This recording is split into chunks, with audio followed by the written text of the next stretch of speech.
ब्राह्मण महिमा।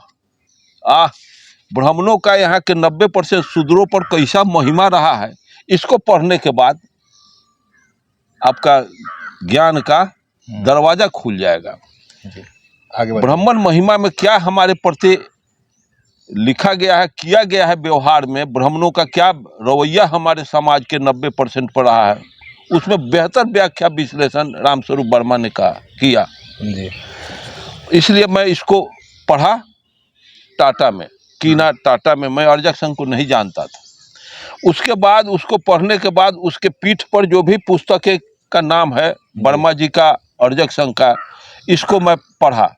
उसमें से चुन चुन करके मैं पुस्तक मंगाया। मैं दुनिया में जो शोषण का एक ऐसी चल रहा था, तूफान चल रहा था, जुर्म का एक तांडव चल रहा था पूरे विश्व में। कहीं हबसियों को गुलाम बना के दास बनाया जा रहा, कहीं भारत को दास बनाया जाता। तो जिस वर्ग को मुट्ठी भर लोग गुलाम बनाते हैं ना, तो उस वर्ग के क्रांतिकारी या सोच को, देश या व्यक्ति के सोच को गुलाम बनाने के लिए जब उसको व्यथिक किया जाता है, रौंदा जाता है, तो वो आदमी गुलाम बनता है तो अपना हर चीज़, क्रांतिकारी भावना, ज्ञान को उसी समय भूल जाता है और 60% वो गुलाम हो ही जाता है।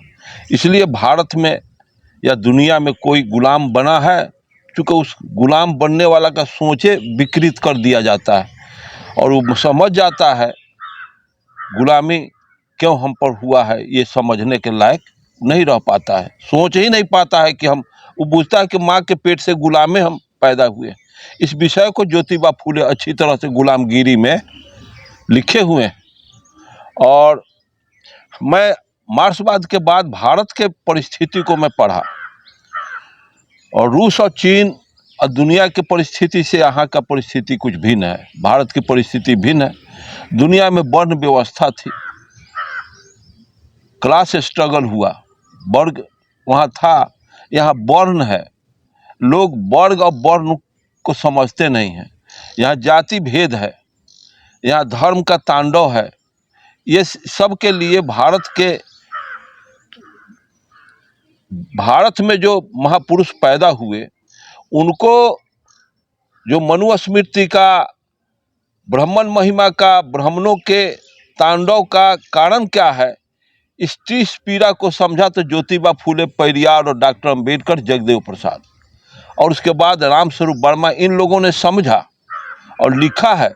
तो रामस्वरूप वर्मा ने देखा बाबा साहब अंबेडकर को, वो क्षितिज आसमान में ले गए, बड़ी ऊंचाई पर रामस्वरूप वर्मा ले गए जगदेव प्रसाद। अंबेडकर को लोग भूल ही जाते, ज्योतिबा फूले पेरियार को लोग भूल रहे थे, जिस चीज़ को जगदेव प्रसाद जिंदा किए और रामस्वरूप वर्मा किए।